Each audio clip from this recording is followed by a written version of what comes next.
I'll remove that. Which link am I looking for? I'll tell you what. If I just present the screen again without the sound, it doesn't necessarily. I can narrate it, so I'll do it. Okay, then. So I want to share the window. There it is. Share. You should be. Can you see mine now? Yep. Yeah. So what I'll do is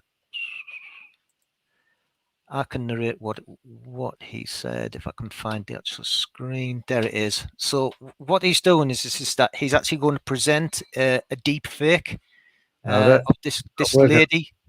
It's not working. No. Can you not see it? No. So yeah. So you need to go to present, and you'll need to click. You've probably got left screen, right screen. So yeah. So click on present. Present. Yep. And there it says you have to stop sharing your screen. Right. And click on present. Yeah. And then start screen. That's right. And then you should have 3 tabs along the top, or 2 maybe. Yeah. So I've got share screen tips. Then it says share screen, and then on share screen go to Windows. You go to a window, and it will show you the window. So there's the one that I'm on. If I click share. Yeah, and then I can see it. No. No, it's not working. I can see. I'll tell you what I'll do. I'll tell you what I'll do if we can't do that. This is that if I do. You got there. So you've shared the wrong screen. Or open up a tab on that one. Just open up a tab and go to the next, because that's your web browser. So just get out of that tab. Okay. So can you see that? No, not until you go to another tab, because I can see us. Not until we go to another tab. So at the top of the browser that you've got me in. Yeah, I'll tell you what I'll do is if I just do that and put that in the chat. Right. Can you show that? Can you show that video? I'll see what I can do. How far in? I shall tell you precisely. It's 13 minutes and 40 seconds. All right, let's do that. Not a problem. It's all right. 13. Jon can write code. He's not necessarily that good at this sort of thing. That's all right. Let's do You've got this. that there, yeah? Yep, you should see it on the screen. Here we go. This lady here. Yeah, so if you play that from there, he explains it very well if you can hear the bit. Give me some instructions. I'll put it into the tool that I believe they're calling Soma, and I will post on Twitter exactly what it spits out. So this person, Kate, just tweeted at Sam and said, instructional cooking session from homemade ganoush, or whatever that is,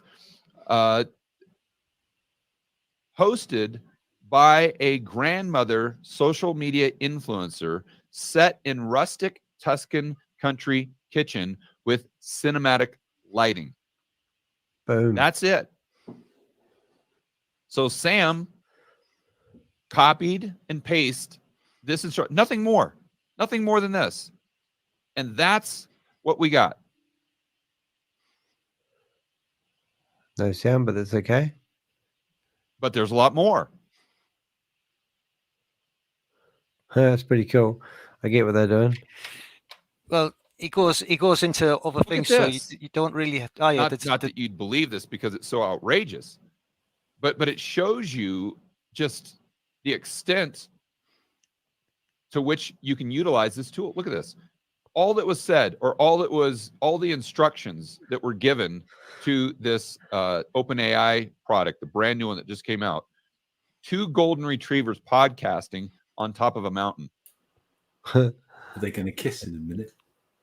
Yeah. So you're telling. I realize this. He goes and talks about other things. It's kind of ridiculous. Yeah. So what do you believe when you see things online? You could get my voice, you could get your voice. You go, hello, I am Danny de Hek. I've found this incredible investment thing called We Are Satoshi. Please go and invest in it.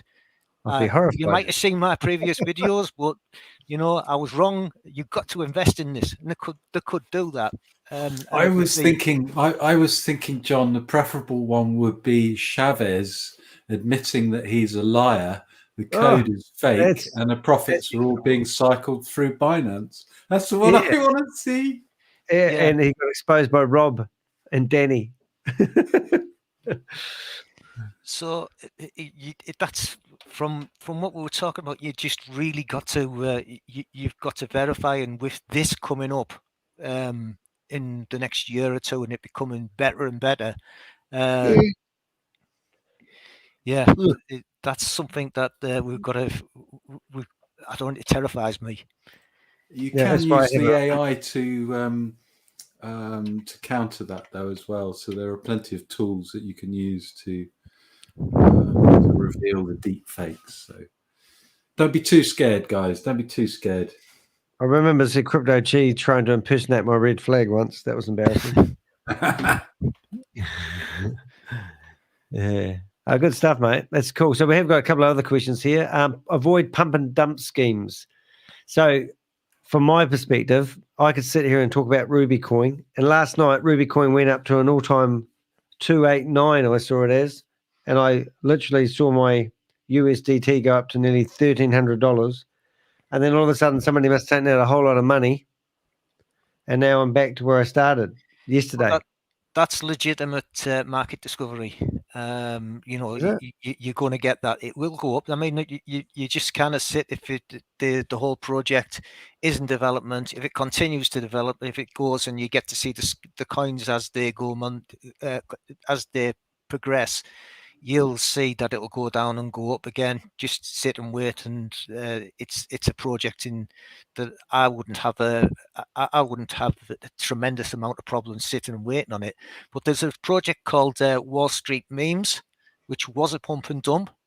And what they did is that they contacted a whole load of content creators, and it was Adam Stokes that highlighted it, and he said that they got in touch with me and they said, here's a load of money, will you go and say Wall Street Memes is great?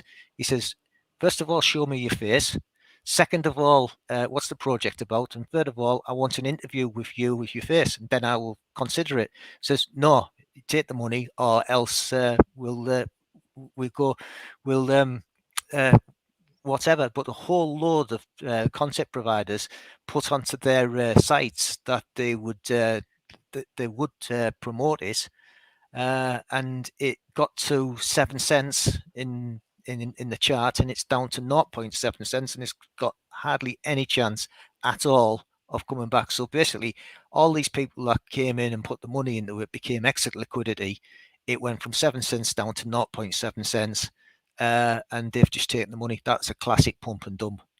What was the one where they were holding all the people that were getting GameStop memes, and they basically kept piling in, so the investors couldn't get their money out. They trapped the investors. About GameStop. 2 years ago, it was. Yeah, so, GameStop. Yeah. So the people spoke back, so to speak, wouldn't it? Yeah, until the wall started to collapse. Yeah. No, that's great. Right, what else have we got there? We've got some questions. I've got actually a sneaky lot of questions that you haven't been watching. These are all in here. I was trying to get through them all. This is my last broadcast, probably about 4 days, so that will be amazing. Use caution with ICOs and token sales. What's that mean? This is the sacrifice stuff. So there was one project that I do like, and I'm actually given. I'm reading the code that they're using. They're copying the code from somewhere else, but they've had this sacrifice stage. Now it does say when you go onto the page and look at it, you get a box that says this is a sacrifice. Don't have any expectations whatsoever of any kind of financial gains. You can't go until you actually you can't go on with that until you've actually clicked that. It does tell you again that they have something like I believe in freedom of movement or something like that, and I'm going to sacrifice for that. Then you give some money, some of your tokens over to the scheme, and when and if it does, or whenever there happens to be some tokens at the end of it, you get a certain amount of tokens that may or may not be of benefit to you at all. I've participated in sacrifices. I've done sort of reasonably well out of them, not brilliantly well out of them. I put small amounts of money into it, but it's something to be very, very cautious of before you do that. In the project that I was thinking of is a very complex project. The idea is complicated. So if you want, it's on the pulse chain. There's a certain set of people that have got a lot of money that would get a lot of benefit out of that particular protocol. Maybe they could sacrifice for it because they actually want that protocol on. But to invest your $100, that's the last $100 that you've got that you can ever invest. You that would be quite risky. Yeah, this is like me. Trust your own instincts. So you sometimes you have a gut instinct. That's not a word, is it? So I mean that's quite important to me because of it. You know, I remember a lady I was watching. Oh, I forgot what it was. She invested it was a scam that we were busting, but she invested it might have been one of CoffeeZilla ones, but she basically invested $100,000, went and delivered the money to somebody's door. They opened the door and she gave it to them. And then as she walked out, she sat there and thought, that didn't feel right.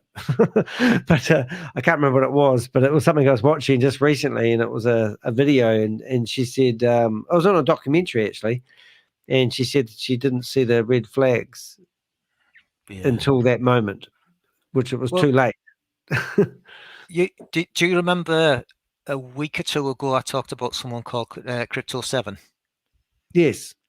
Well, it breaks my heart to actually have to have a go at him because I liked what he did, but he started to say, because he got so excited about this incoming amount of money that's coming into Pulse Chain, which probably it will do. I think there's probably a good 80 to 90% chance that you could make money on it, but there's still that 20 to 10% chance, and that could be completely wrong, and it could be higher than that you could lose your money. And he's saying, go out and invest more than you can afford to lose.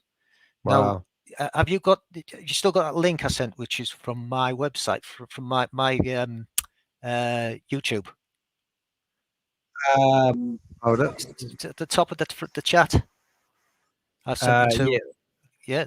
So if you visit that. What do you mean, the top of the chat? Oh, yep. The chat between you and me. Internet money one. Yep. No, the one above it. The YouTube video. Yeah, that's my channel. All right. Oh, you got a channel? I didn't know you were a YouTuber. Yeah. Yes, I did. I got 1 minute. Please call it that. That box you're looking at. That one that you're looking at the moment. Actually, that is Woz's website at the moment. So we're just leaving it out there. So everyone look at that. Isn't that great? I know. That's one of your successes. Yeah, I think so. I'm going to claim that one with help of the Avengers, of course. Okay, so that one there. Do not repeat. Do not invest more than you can afford to lose. So if you click on that, the first one's me. Just go past that. That's me talking about my project, and it's all boring. So you just where you get to see him there. Yeah. So click on about there. So I kind of left it at that until yesterday, and yesterday he's back at it. Jack Rabbit at the halving. But we were right to tell people to invest more than they could afford to lose. I get people DMing me saying, I'm talking to my friend and we're not happy that you're telling people to invest more than you can afford to lose. You're my friend. Well, let's see where these people are that I told to invest more than they can afford to lose. I told you Ethereum would be 3,000 in no time. It's 3,000. I told you it was going to be 4,000 in no time. So there If you keep is that playing, you? yeah, if you keep Oh. playing. So yeah, I thought that was you talking. so I've got this character here. They're all fictitious. They Hey, don't Dan. exist. But Danny's behind on his rent. He owes $2,000. How do you know that? He's got a rent of $150 a week. And he's paying back in back payments $50 a week. If he misses a payment, he's out in the street. So that was yesterday, when Crypto 7 was making that. And I'm going to say that Dan put his $200 that he owes he owes to his landlord into Later double P-Hex. squeeze. So if I go back to the chat, I go to P-Hex, which is this one here. And we'll have a quick look. If I go back over here, so that was yesterday, 22nd. So let's say that P-Hex yesterday was trading at 15 point at 1 cent 537. So that's what we're saying that it was trading at yesterday. So let's say that we go and we take Lily here, and Lily has an apartment, and she's up to date with her rent, and it's £125 per week. So Lily's going to take a bit of a risk here. She's going to put the £125,000 a week. She knows that the landlord won't be actually going to kick her out until it gets to 2,000. So she's making the decision to put that amount in per week because she's going to invest more than she can afford. So let's have a quick look. So we say that she's going to put money into PLSX. And she does that. She did that yesterday. Let's go back to yesterday. Here we are. And at the time, it was at 4 zeros. 1, 2, 3, 4 zeros, 4902. So that's where she put that in on a Wednesday. So we're going to be putting some more in every week until we're at a certain point. And then we'll take the last one. Here's Janet. She's got £125,000 saved, $125,000 saved, well, and she wants to invest it, and she wants to retire in September coming up, and $500,000 will be enough, and that's what she's looking for. So what she's going to do, E-Hex. D-Hex, not E-Hex. And she's going to take that $125,000. She did this yesterday, so there's yesterday's price. And you can see the volatility in it. And yesterday's price was 2 zeros, so 0.9176 cents. So that's where she put that in there. This is like so watching we're going to see where me. these are going to go. Yeah. We can absolutely assume that these people cannot afford to lose that. Dan will be on Tuesday out in the streets. Lily will probably, we're looking at about 9 weeks before she will be out in the streets. And Janet has got until September before she's lost everything. So to continue our story, on Friday, the 23rd of February, the price of PLS was the price of P-Hex was down to 1,537. PLLX was down to 4 zeros, 4, 9, and a 2. And E-Hex was down to 0.83.08. Did they get to pay the rent is the question. So the consequence of that in real life to these characters, they are fictional, they don't exist, but the consequence was Dan's landlord confronted him and he just said, you now owe me $2,150. I'm going to be back on Tuesday. If you ain't got that, I'm going to convict you. I'm going to evict you. Get out on the street. So Dan had that to think about. Lily, she just managed to be out when the landlord came round. He didn't think anything of it. He'll be back next week. She's as good as gold. She'll pay as far as he's concerned. And Janet, she's just happy. All's well. She hasn't even looked at it. She'll look again in September. So that's where we are on Friday, the 23rd of February, 2024. So in this scenario, with the 3 fictitious characters that don't exist, it came to the point where Dan had got his landlord turning up who just wanted the $2,150 that he was owed. He wasn't going to take anything less. They had a bit of a shouting match, and then in the street he says, well, what have you got? He says, well, I've got these p-hexes, which were worth $152.43 from his $150. He's taken that and kicked him out in the street. Oh. So that's Dan out the picture. He invested more than he could afford to lose. Lily and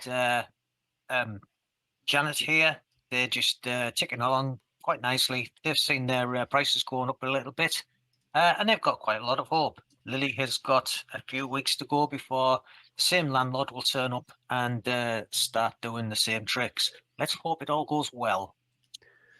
Wow. Yeah, so as far as the So is that sort of investments it? that I've got, That's back to on chat, both so we can sides are stop that. concerned, if it's been No, good stuff, mate. What I'm going to do is I'm going to each week I do this. I'm going to talk about these people and go on about it, and I'm going to. I hope somewhere along the lines the Crypto 7, and there's another guy called what's his name?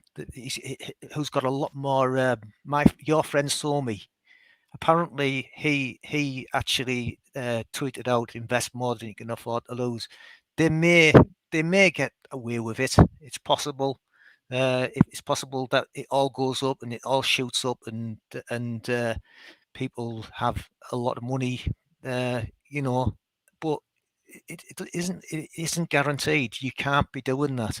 Like I say, I hope it all goes well. But I'm going to continue that story and see if I can name and shame them. That's what we're all about. What would be nice if our fictitious Dan character that doesn't exist ends up being Danny de Hek, and these two characters could put the $2,150 into your bank account.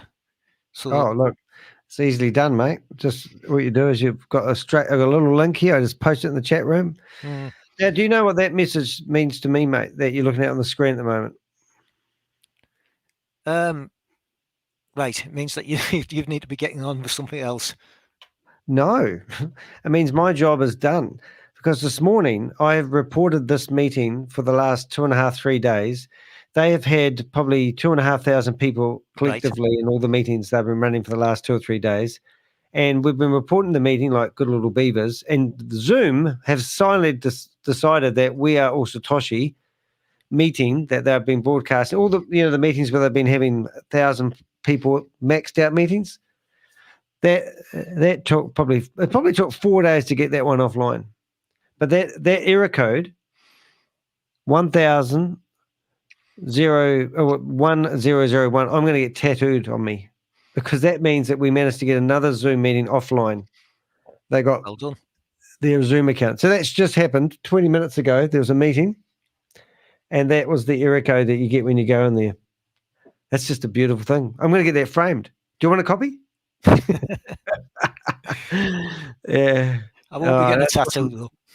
But all the Avengers in the chat room right now, well done. Especially Susie Stealth. Everyone that reports these meetings, it just does my head in. So no doubt there'll be a bit of disruption for a moment. And if you look at Boomerang, their website, we're going there now, waiting for it to load, and it's going. So even though the Australian government... Now, should I connect my MetaMask to this one? How could I say no? Niet. Yeah. But I have done, but obviously they haven't hooked it back. Yeah. So I think trying to get people, aware is quite hard, isn't it? I mean, people just, I don't know, it's like, like all the awareness that we can create around these scams and crypto. I think people just get so excited about what they see and what's happening in the technology. They just keep going down that same road and chucking it out. Yeah, and people don't want the details. People don't want to kind of go, to go to to go to a young girl that's going, oh, it's great, it's brilliant, oh, it's going up, it's fantastic. Oh yeah, we've had all these people that have been bears. Where are the bears now? You know, and you're getting that now, and that's what people are going. Oh, I've seen this crypto, I'll put it in. I was, you know, I was the cryptos I was looking at there, the likes of PLS and PLSX and Hex. You know, they've had like the big wallets have put huge amounts of money in earlier today that they've deliberately put it in to get things going, and you can see the small amount of money that are going in. So what they've done is just put a huge amount of money in there that has got the FOMO going, where people are putting small amounts of money in, and there's nothing illegal about that. They haven't done anything wrong. You can throw your money into something, but it's just that's how the set bull run's going. And I need this. I do need this to go up myself. But you do it in a responsible way. Hopefully, these people, the small amounts of money that have gone in, your $100 and your $500 and the $600, they're going in, and they'll say, it's going into, where's all this money, like all this small money here we're looking at right now? It's all going into people's wallets who are devious. Yeah, imagine if they put that 500 into Ruby a few months ago, Danny. 500 out. I thought you said a few hundred. Well, no, if they put that instead of for the boomerang, they put that 500 in Ruby or something else. It's just an example, but yeah, you know, they would have had what, $3,000? Yeah, exactly right. So why put it on a platform? Yeah. You know, look at the trade. This is the last one that's happened right now. Somebody's used 1,000 of flash loan money, and they've made $10 from a trade. Well, I rephrase that. They haven't made $10. They've been paid $10. Is there a loss? And if there is a loss, likely. Why? I think there is a loss, isn't there? Because if that sum's greater than that sum, there's a loss. Probably the only trades that they haven't made a loss were those zero trades that we saw the other day. Yeah, they were exciting, weren't they? What ones are they? You mean? Whoops, hold up. Oh no, yeah, I've got those. I've got one of those handy, I think. They amaze me, actually. I might. I don't know if you've been watching these, John. I have been, yeah. Okay, well, this one here, you tell us how this is possible, because this is somebody who borrowed 20 cents from a flash loan, and they bought something from Chainlink. I don't even know how to read this stuff, and they've made $610.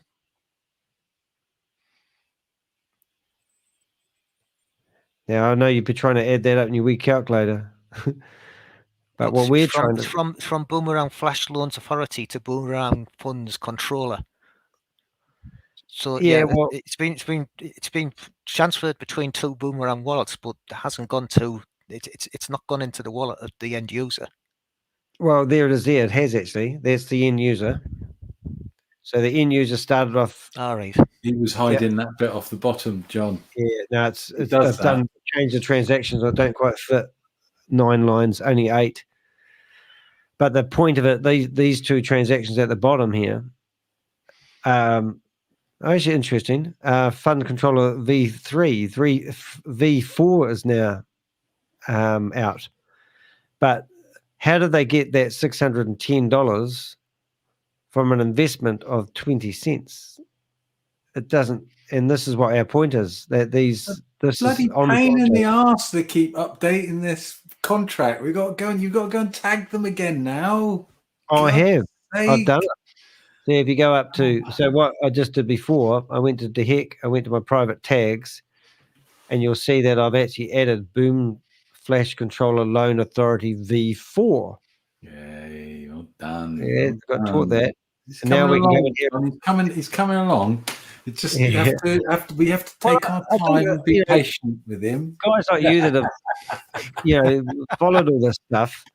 And, I'm very dyslexic, and you can say things, ask Rob, you can say things 10 times, and I just doesn't sink in. It's only when it all of a sudden becomes crystal. It's like I say to people, explaining things to me is like a jigsaw puzzle. You get all the bits, you get all the straight edges, you get all the colored bits, you put them all together, and then I keep putting the bits down, and then all of a sudden the overall picture becomes very clear. But I can't see the picture before I start. But we have to start. We have to start with a 20-piece puzzle, don't we? I mean, that's the best. So you saying that you're dyslexic? Yes, I have been dyslexic in the past. Oh, how did you get rid of it? And Please tell me. what a dyslexic person does is you very quickly. So you've got to algebra there. So you see the letter A at the beginning, and you see the letter A at the end, and your mind's running that quickly, is you don't want to focus on the rest of the word, and you actually don't see the letters in the middle of the word. Exactly. So I read a book. So what you need to do if you've got dyslexic tendencies, which I have got, is you have to slow down and tell yourself, I must have a look at them letters in the middle of the word.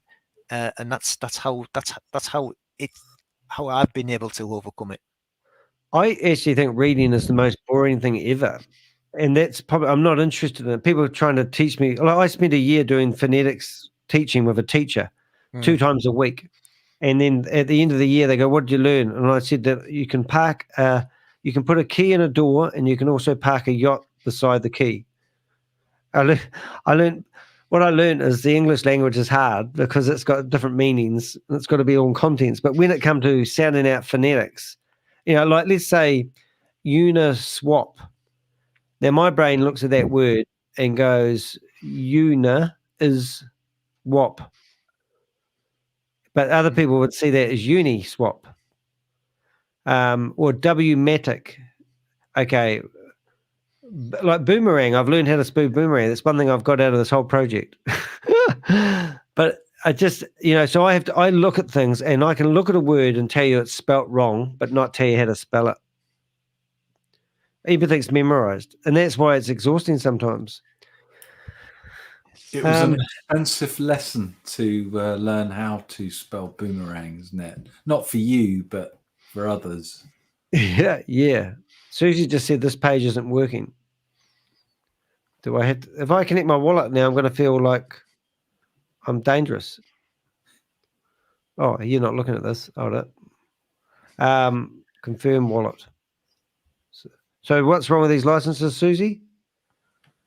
It's only when I bitch slap you. Oh, Rob, you're so nice. He's my best friend. He's my best physical friend. You guys are my best friends. I can easily replace Rob. So we can't connect to this. What's happening here? Connect wallet. Don't do that. So Susie said, to that site. Is that what we don't do? That's what you don't do, no. Yeah, so that means that Sharvis could be sitting there. Sharvis could be sitting there going, right, I've just seen Danny connect. I have access to his wallet. You'd have to give permissions. You'll get you get as I would say you'd have to give permissions.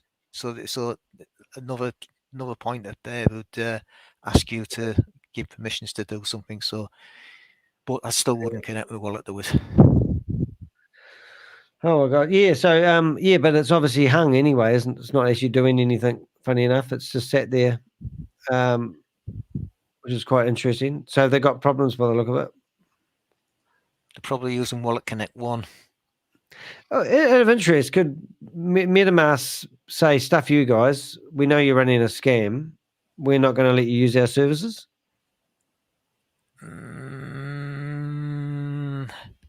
I think that could be very difficult to do.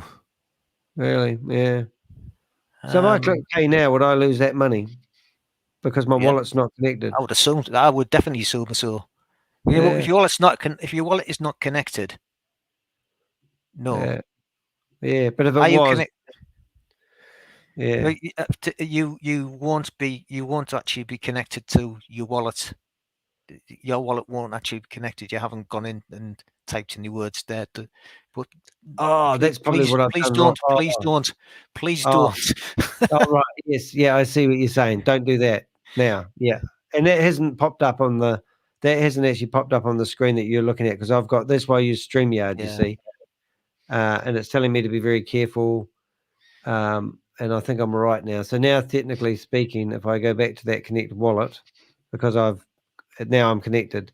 So technically speaking, could you get another wallet with, or even another account on that wallet that hasn't got any money in it? Well, that would be a good idea. I haven't done it because I've just been busy, but that's my scary thing. So if I click pay now, they would get $500 because my wallet is now connected. Pretty easy to do. Pretty easy to do, yeah. But even if you go to your wallet in MetaMask wallet and it says create another account, and then So when that bar drops down, it would have a different name on it. Like I could put so within that wallet and the seed phrase, you can have another account at least. Right. I would have a completely different wallet to do that. Yeah. I mean, please don't be doing this, Danny. I don't want to see you losing your crypto. Yeah, no, thank you. But I mean, what I'm doing, I'm actually sort of speaking for the people here, because what I'm getting at is I haven't got my head around it, and I'm playing around on crypto, and I think a lot of people are doing the same. So I'm sort of saying, well, beat me into shape, and beat other people into shape, because if you can beat me into shape, then I can teach more people. You know, like you go to a website and you connect your wallet because they tell you to. It sort of seems, and now there's a danger in doing so. So my brain goes, well, what ones do I trust and which ones I don't? Do I have to go ask a friend of this website, Boomerang, is this legitimate? Is this a safe place? And then if they say yes, then how do I trust that they're not on the bankroll? You get my point? Yeah. So how do I verify that I should or shouldn't connect my wallet to this opportunity? Use a test wallet. Yeah. And if I use a test wallet and it connects, then something could happen. Somebody could get my no money in my test wallet. Exactly. Yeah. But how do I know they tried to get that money and I saved myself? These are all good questions, Danny. Yeah. It's just that your exposure, there are no guarantees even if you connect to an official Pancake Swap or, D-Bank, any of these, that there are vulnerabilities, there are potential backdoors that cleverer people than us can create or find. So you just don't want to be walking through that. You don't want to be walking down the lane with all your gold. You want to have most of your gold held somewhere or, spread in different places and just carry what you need. I appreciate that. I really do. It's just what I'm trying to... Going back to what we said is that you should always think, do I actually need to connect my wallet here? Is there a way of doing this without connecting my wallet? And someone like yourself, because you're not a trader, will hardly ever want to connect your wallet to anything. Yeah. And I might go and buy a whole lot of pizzas, so that sounds like fun. Yeah. That's what the first guy did, isn't it? Didn't he buy 20? I think it cost 10. I think it cost 10 Bitcoin to buy the first pizza. That's shocking, eh? Yeah. Okay, so what we've gone through, we'll round her up now. If you mind, could connecting your wallets to a site be a serious risk? Yes, Robert's just asked that question. Yep. And revoke cash is your friend. Yeah, so that's quite good. I saw that 10,000. Now, what we've discussed today: do your research, verify your information, use secure wallets, beware of pushing, meaning people copying other people's websites and claiming they are somebody they aren't. Enable two-factor authentication. That's probably my biggest one that I reckon everybody should do, even though it's painful and it slows you down. Use a password manager. I use one every day. I don't create my own passwords. I do not know my own passwords. I have a shit password for opening and shutting my phone because, you know, stay connected. Wallet. Sorry? Have a hardware wallet. Yeah. Is that, I see. And that's what the two-factor authentication is all about. Yeah. Yep. Stay up to date with your security. Yep. People who don't update every day when you open up your Windows computer, do your security updates for 4 hours or get a Mac. Sorry. Just had to put that in there. Be skeptical of unrealistic promises. If it sounds too good to be true, that's the biggest one, isn't it? You know, avoid pump and dump schemes. Be cautious with ICOs and token shares. I don't even know what ICOs are still. You'll hear ICOs. I can't remember. You'll hear them called sacrifices. Okay, sounds like something demonic. Yeah, so sacrifice for my project. I've got a project. What's your project? Well, I haven't even wrote it yet. Here's a sacrifice for this. What do? I'll give you a whole load of money, and you use that money to build the project. Oh, by the way, I'm not going to give you any guarantees at all that this money will be spent on the project, but you know, sacrifice for it, please. So it's one of those disclaimers that you listen to them rattle off at the start. Yeah, and like I said, the scheme that I think's a reasonably good scheme. I'm not even mentioning, but they are a reasonably good scheme. They've got a sacrifice it. It's even got a box in there. You have to click on the box that says "Do not invest in this." If you're not going to get your money back, you click it, and then you can invest in it. If you really know what you're doing and you want that project to succeed and you don't care about your money, yes, put it in, but you're not really investing in a sacrifice. And if you do, this is what you'll get one day. Possibly. And that is Woz's website. Well, we are Satoshi's website at the minute. The whole pulse chain actually exists, but it did have its sacrifice stage. So it can work, but it's very high risk investment. Wow. Well, that's a lot. I've done 5 hours of streaming on a day when I said I weren't going to do any streaming. And you must be up late now. Both of you guys need to go to bed. That's the reason why I stayed, because Crypto G was on. I know he's in the same country as me. Yeah. Well, it's quite good. I mean, it doesn't work out too bad for me getting up early in the morning because it's your evening, my morning. So it's a good thing about the UK. We get a lot of people from the UK. Oh, we're both in March now. Yeah. Well, thank you guys. I mean, it has been really good. I mean, I try to not. Some of my questions aren't. Well, I like to say I'm not asking stupid questions. They're actually questions that. Here's another UK person. They are questions that I genuinely don't know the answers to. And I've bluffed my way through a lot of the stuff I'm doing at the moment. So I really do value having people here that share their experience, knowledge, and skills. It's a big thing. Every day I watch something. Every day I look at something, read something. I learn something new, something I didn't know before. Yeah. Yep. All right, guys. Lisa, did you have any last questions, or Crypto G?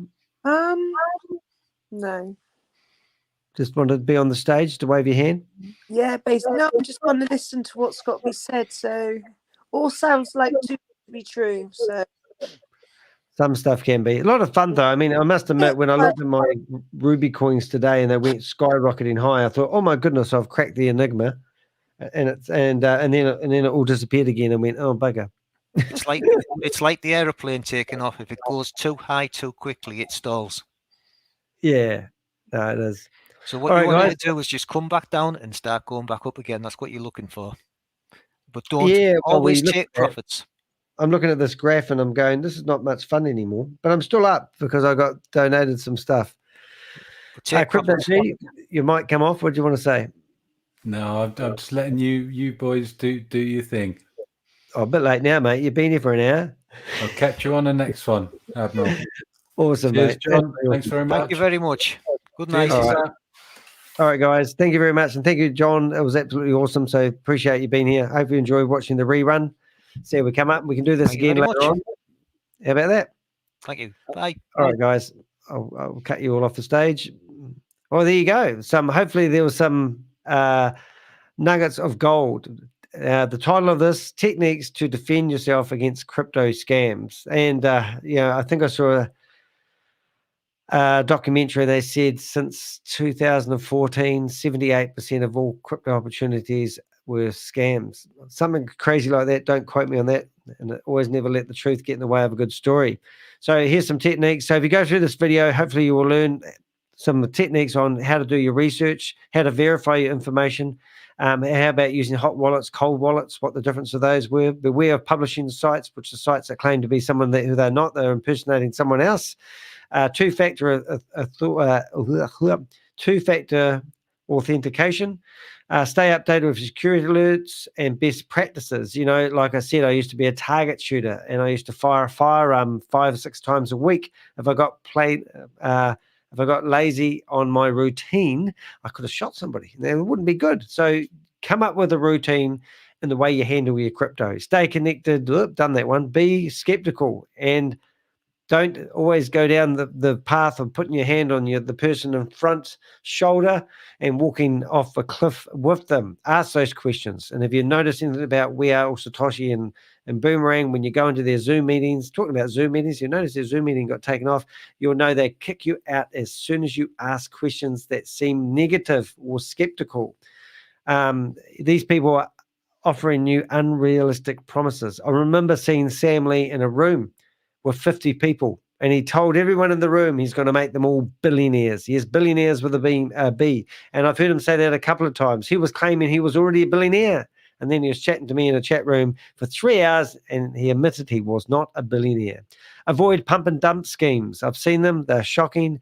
I've seen YouTubers, influencers promoting pump and dump schemes. The one that they come after me for was for $3.8 million for a defamation case. They were coming after me because I made this guy who was a scammer, I defamed him. Anyway, long story short, he was doing a pump and dump. He was telling people that if they invested early, they could buy his token for 15 cents each. And on market day, they were going to be launched at 25 cents each. 11,000 people going by what they said, we said, he said, I said, whatever you want to say, Judge Judy says.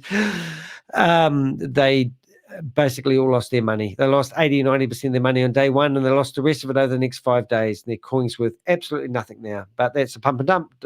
Be cautious of ICO tokens and sales, and trust your instincts. If it sounds too good to be true, it often is. So that's my message, and I'm just reading the last of the messages in here. Everyone's saying thank you, John. Thank you, Danny. No one's saying thank you, Crypto G. That's a poor shame, but it's better to have one of those in there. Saw that too, Danny. Excellent session. Thank you very much. Something a bit different today. Sage advice, Rob. Crypto Sage advice. I think we've said it all, but the joy of all joys, which I think it would be sad if I didn't bring it up, and hopefully I'll bring it up in a second without.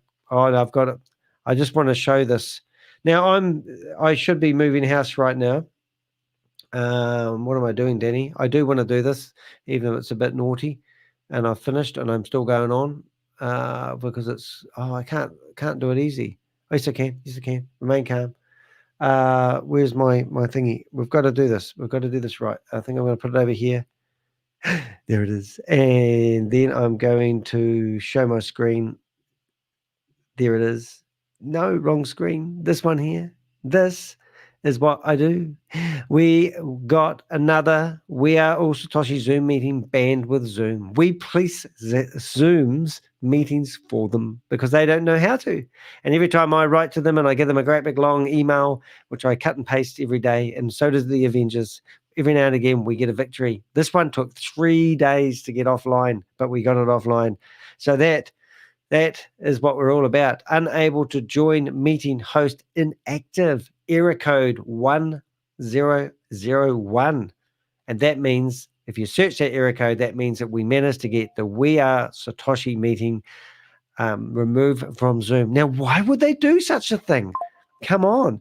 There's no reason for them to remove this legitimate company from Zoom. You mean they are promoting multi-level marketing? That's against Zoom's? That's brilliant anyway. Oh dear. How sad. Never mind. You'll better tell the politicians about Zoom. They must be sick of us after not getting that down for 2 days. Hit them with 5 times reports today. I don't quite follow that, but I know it's not nice of you, Shavis. All right, guys, I've waffled enough. Thank you so much for your support. You've been listening to an elephant. Lots of elephants. I'm Danny de Hek, aka the Crypto Ponzi Scheme Avenger. Thanks for being here. I will not see you. I'm not going to be online for the next 4 days. So this is my last video until I get my new studio set up in my new house. And I'm going to go now, rush down and get some masking tape and start putting my wordly positions into boxes and moving them from one. I might take Pixel for a walk first. All right. See you guys. Thanks very much.